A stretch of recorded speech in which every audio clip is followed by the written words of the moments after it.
이 우크라이나 전쟁과 관련해서 김여정이 지금 두 번째인데, 김여정이 이거는 이제 1월 27일입니다. 김여정 담화. 여기는 뭐라고 했냐면 요약 부분이 이렇게 나왔습니다. 우크라이나 전장은 결코 20년 전 미국의 주력 탱크들이 활개치던 중동의 사막이 아니다. 나는 미국과 소방이 자랑하는 그 어떤 무장 장비도 용종이 러시아 군대와 인민의 불굴이 전투 정신과 위력 앞에 모조리 불타버려 파철도미가 될 것이라고 믿어 의심치 않는다. 김여정 조선노동당 조합의 부부장이 1월 27일 우크라이나 탱크들을 비롯한 전쟁 장비를 지원하는 미국을 강력하게 규탄한 담화를 발표했다. 담화 전문을 게재한다.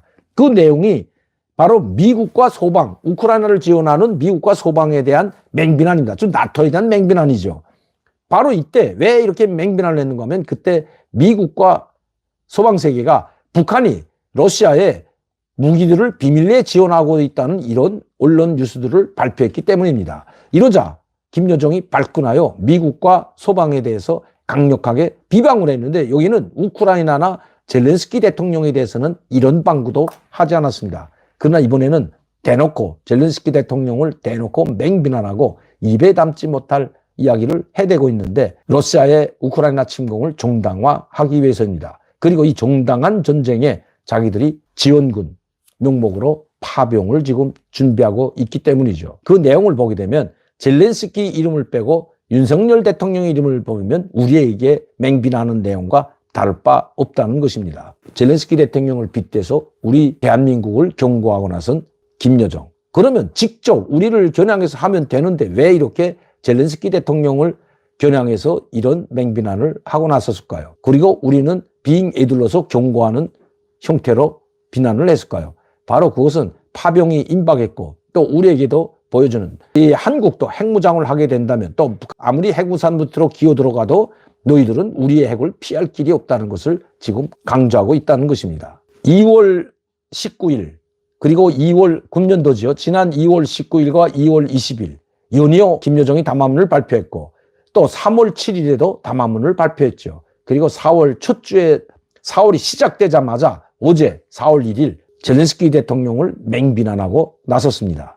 바로 이제 4월이 아마 북한 도발의 분수령이 될 것으로 예측이 됩니다. 이번 4월 말까지 아마 북한은 군사적 도발의 수위를 최고조로 높일 것이라는 것이 북한의 선서였습니다. 특히 대륙간 탄도미사일 ICBM을 저 태평양에까지 쏴서 5,000km, 8,000km 이상 가는 대륙간 탄도미사일을 발사하고 전술 핵무기를 한 번도 실험해서 성공했다는 발표를 하지 않았기 때문에 김정은이 핵무기 연구소를 가가지고 이 영성에 있는 거죠. 핵무기 연구소를 가서 줄비하게 전술 핵탄두들을 보여줬지만 이것이 진짜인지 가짜인지 그건 알 수가 없기 때문입니다.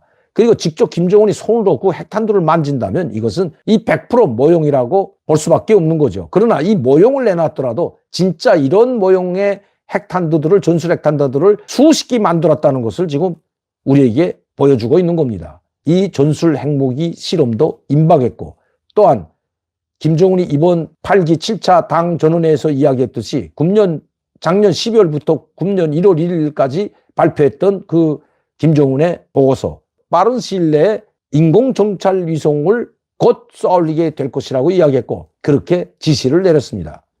북한 이춘희 아나운서는 4월 안으로 인공정찰 위성을 쏘아올릴 것이라고 발표까지 했던 겁니다. 엄청난 북한의 군사적 도발 수위가 점점 더 최고 단계로 높아지는 것은 자명한 일이죠. 그 다음에 북한의 행보를 지켜보면 북한이 회담으로 유턴할지 아니면 계속 군사적 도발을 강행할지는 이 4월 고비를 지나보면 알 수 있을 것으로 사료가 됩니다.